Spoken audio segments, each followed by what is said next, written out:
السلام علیکم ورحمۃ اللہ وبرکاتہ۔ بسم اللہ الرحمن الرحیم، والصلاة والسلام علی رسولہ الکریم وعلی آلہ وصحبہ اجمعین، اما بعد۔ خواتین و حضرات، پیمانہ زندگی کی نشست کے ساتھ خلیق الرحمن آپ سے مخاطب ہے۔ امت کی ذہن سازی، امت سازی، اس کی ذہن سازی کے حوالے سے ہماری نشستوں کا تسلسل ایک آپ کے سامنے ہے۔ تقریباً شاید میں اختتام کی طرف جا رہا ہوں۔ گزشتہ نشست میں نے آپ کے سامنے بات کی تھی کہ امت کی بیداری کو، امت کی ذہن سازی کو روکنے کے جو شیطانی طریقے ہیں وہ کون کون سے ہیں، جس پر ہم نے بات کی تھی۔ زبان بندی بھی ہے، الزامات بھی ہیں، معاشی ناکہ بندی بھی ہے، معاشرتی ناکہ بندی بھی ہے، دشمنوں کا ساتھ دینا، سارا کچھ۔ لیکن ریکارڈنگ کے بعد مجھے خیال آیا کہ یہ جو میں نے جتنی بھی شیطانی طریقے آپ کے سامنے رکھے ہیں کہ امت کی ذہن سازی میں رکاوٹیں کیسے پیدا کی جائیں، ان کو روکا کیسا جائے، تو ان میں سے ایک آدھ بات ایسی جس کی زیادہ تفصیل کی ضرورت ہے، وہ ہے زبان بندی۔ کہ ذہن سازی کون کرتا ہے؟ اللہ کے چنیدہ لوگ کرتے ہیں، جن کو انبیاء اور رسول کہتے ہیں۔ ان کے بعد کون کرتا ہے؟ انہی چنیدہ بندوں، انبیاء اور رسولوں کے ورثاء کرتے ہیں، علماء۔ ان کے بعد کون کرتا ہے؟ جو عام مبلغین ہیں وہ کرتے ہیں۔ ٹھیک ہے جی۔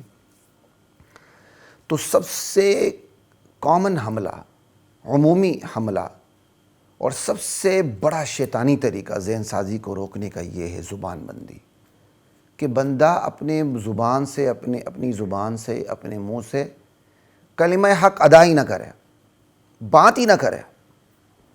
یہ وہ چیز ہے جس کی کچھ تھوڑی سی زیادہ تفصیل کی ضرورت ہے۔ وجہ یہ ہے کہ اس مرض میں، اس بیماری میں صرف مشرک اقوام مبتلا نہیں تھی، صرف کافر اقوام مبتلا نہیں تھی۔ خواتین و حضرات، اس بیماری میں دیندار مبتلا ہیں، اس بیماری میں مبلغین مبتلا ہیں، اس بیماری میں بڑے بڑے شیوخ اور علماء مبتلا ہیں۔ آپ کو حیرانی ہوگی۔ اس لیے میں نے چاہا زبان بندی کے حوالے سے تھوڑی سی زیادہ ڈیٹیل آپ کے سامنے رکھ دی جائے، تاکہ پتہ چلے کہ ذہن سازی کو کیسے روکا جاتا ہے۔ کافر قومیں ایک طرف، مسلمان کیسے روکتے ہیں؟ تو ہم آغاز کافر قوموں کے ہی کے حوالے سے کرتے ہیں کہ وہ کیسے روکتے ہیں۔ شاید اس پر تھوڑی سی پہلے بھی بات ہو چکی ہے، لیکن تمہیداً دوبارہ ضروری ہے۔ سورہ ابراہیم ہے اور آیت نمبر 9 ہے۔ اللہ تعالیٰ کفار مکہ کو مخاطب کرتے ہوئے کہتے ہیں: أَلَمْ يَأْتِكُمْ نَبَأُ الَّذِينَ مِنْ قَبْلِكُمْ قَوْمِ نُوحٍ وَعَادٍ وَثَمُودَ وَالَّذِينَ مِنْ بَعْدِهِمْ لَا يَعْلَمُهُمْ إِلَّا اللَّهُ۔ کیا تمہارے پاس خبریں نہیں پہنچی جو تم سے پہلی قومیں گزر چکی ہیں؟ قوم نوح، قوم عاد اور قوم ثمود کی خبریں، ان کے حالات، اور ان کے بعد آنے والی بہت سی اقوام، امتیں، لا يعلمهم الا اللہ، جن کا شمار صرف اللہ کو معلوم ہے، کوئی بھی نہیں جانتا۔ جاءتهم رسلهم بالبینات، ان اقوام کے پاس، ان امتوں کے پاس، قوم نوح، قوم عاد، قوم ثمود اور اس کے بعد آنے والی بڑی بڑی امتوں کے پاس رسول آئے بینات لے کر، واضح دلائل لے کر، واضح تعلیمات لے کر، معجزات لے کر، اپنی نبوت کا ثبوت لے کر۔ لیکن امتوں نے کیا رد عمل دیا؟ پہلا، فردوا ایدیہم فی افواہہم، امتوں نے اپنا ہاتھ نبی کے منہ پہ رکھ دیا۔ یہ ہے پہلی بیماری، کہ نبی حق بات بیان ہی نہ کر سکے۔ یعنی انہوں نے پہلی کوشش یہ کی، زبان بندی، نبی حق بات بیان نہ کرے۔ یہ گزشتہ امتوں کی بیماری ہے جو ہمارے اندر سرایت کر چکی ہے۔ لا الہ الا اللہ۔ اچھا جی، اتنی ایک تو یہ بات ہوگی، اختصار کے ساتھ بات کر رہا ہوں نمبر وار۔ دوسری بات، بھائی مشرک قوموں کے اندر بھی تو بہت سی اخلاقیات ہوتی ہیں، بہت سی صفات ہوتی ہیں، بہت سی خصوصیات ہوتی ہیں۔ آپ جائیں یورپ میں، امانت کو دیکھ لیں، دیانت کو دیکھ لیں، جھوٹ نہ بولنے کو دیکھ لیں، ملاوٹ نہ کرنے کو دیکھ لیں۔ انہوں نے اپنی حدود میں کتنی پابندی رکھی ہوئی ہے۔ اگرچہ وہ اپنی حدود سے جب باہر ہوتے ہیں تو مغروب قوموں کو گاجر مولی کی طرف وہی قومیں کاٹتی ہیں جو قومیں امانت دیانت میں سوتر برابر بھی فرق نہیں رکھتی۔ یہ ایک الگ موضوع ہے۔ لیکن آپ صرف یہاں سوال کرنے آپ کو سمجھانے کا مطلب یہ ہے کہ کافر قوموں میں بھی، مشرک اقوام میں بھی بڑی بڑی صفات اور خصوصیات ہوتی ہیں بہت سی، امانت، دیانت، صداقت. جیسے کفار مکہ نے نبی علیہ السلام کو نبوت عطا ہونے سے پہلے صادق اور امین کا لقب دیا ہوا تھا. نبی علیہ السلام کو صادق و امین کہتے تھے. اس کا مطلب ان کو صداقت اچھی لگتی تھی. امانت عام طور پہ جو دنیا کی صداقت ہوتی ہے، جو دنیا کی امانت ہوتی ہے، وہ اچھی لگتی ہے. سمجھ آئی؟ تو یہ کبھی بھی نہ سمجھیں کہ مشرک اقوام ہر سچی بات سے روکتے تھے، بلکہ کرتے کیا تھے؟ وہ کہتے ہیں یہ دائی اتنا بولیں، اتنا ہی بولیں کہ جس بول سے ہماری خود ساختہ حقیقتوں کو نقصان نہ پہنچے، ہماری خود ساختہ حقیقتوں کا انکار نہ ہو. اگر انہوں نے نبی علیہ السلام کو صادق اور امین کہا تھا تو اس لیے نہیں کہا تھا کہ دنیا کی سب سے بڑی سچائی اللہ کی توحید ہے، آپ اللہ کی توحید بیان کرتے ہیں. حالانکہ چاہیے کیا تھا؟ جس قوم نے آپ کو صادق اور امین کہا تھا، اسی امین شخصیت نے، اسی صادق شخصیت نے جب کائنات کی سب سے اولین اور آخری اور حتمی صداقت توحید ان کے سامنے پیش کی، قولوا لا الہ الا اللہ تفلحوا، تو پھر ان کو کیا کرنا چاہیے تھا؟ جنہوں نے صادق کا لقب دیا تھا ان کو تو فوراً لبیک کہنا چاہیے تھا.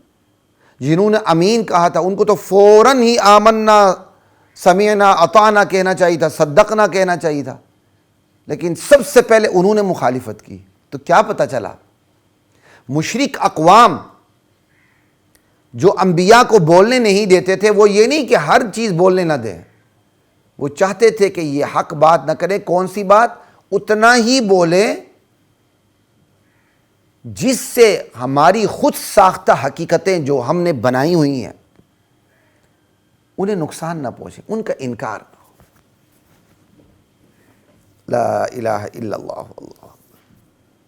اور یہ قرآن کریم بھی کہتا ہے. سورہ قلم دیکھ لیں آپ، 29ویں سپارے کی صورت ہے. وَدُّوا لَوْ تُدْهِنُ فَيُدْهِنُونَ. میرے نبی، یہ دہن تیل کو کہتے ہیں. میرے نبی، یہ ایک الگ تفصیل، اس پہ نہیں جاؤں گا، آپ کے سامنے خلاصہ رکھتا ہوں. میرے نبی یہ چاہتے آپ نرم پڑ جائیں، تبلیغ کے بارے میں ذرا نیچے آ جائیں، تو یہ بھی آپ کے بارے میں نرم پڑ جائیں. وہ نرم پڑنا کیا تھا؟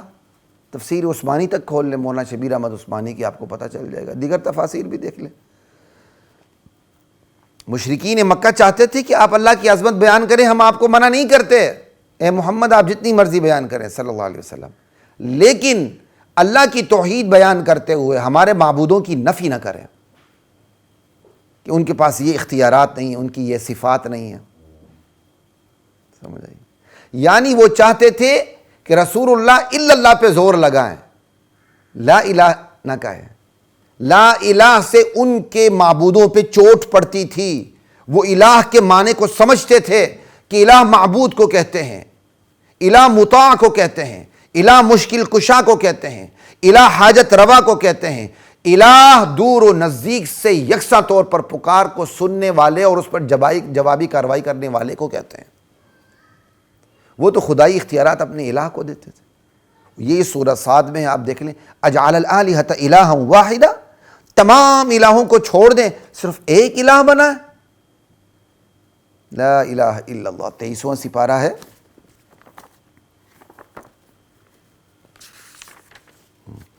اجعل الآلہۃ الہا واحدہ ان ھذا لشیء عجاب.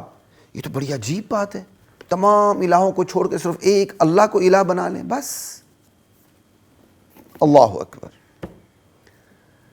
تو یہ کیا تھا؟ وہ چاہتے تھے اللہ کے نبی توحید بیان کریں، لیکن کچھ حقیقتیں ہمارے معاشرے کی ہیں، ہمارے کلچر کی ہیں، ہماری ثقافت کی ہیں، ہماری تہذیب و ہمارے تمدن کی ہیں، ہمارے معاشرے کی ہیں. وہ کیا؟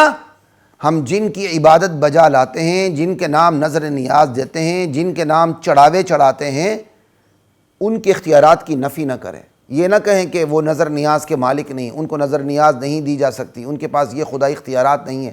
یہ نفی نہ کریں، یہ گستاخی ہے. اللہ کی توحید جتنی مرضی بیان کریں، ہم روکتے نہیں ہیں. ہم بھی آپ کے بارے میں نرم پڑ جائیں گے. لیکن اللہ نے کیا کہا؟ شاید ہمارا کوئی تبلیغی ہوتا، ہمارا کوئی مولوی ہوتا، ہمارا کوئی عالم ہوتا، وہ کہتا ہے یہ تو بڑا اچھا سودا ہے، میں اللہ اللہ کرتا جاؤں گا، جب لوگوں کے دل میں اللہ کی عظمت بیٹھے گی پھر آرام سے توحید کو کیپسول میں ڈال کے دے دوں گا، یار اللہ کے علاوہ یہ عظمتیں کسی میں نہیں۔ لیکن اللہ نے کہا نہیں، وَلَا تُطِعْ كُلَّ حَلَّافٍ مَّهِينٍ، ان بے قدر لوگوں کی بات آپ نے نہیں ماننی۔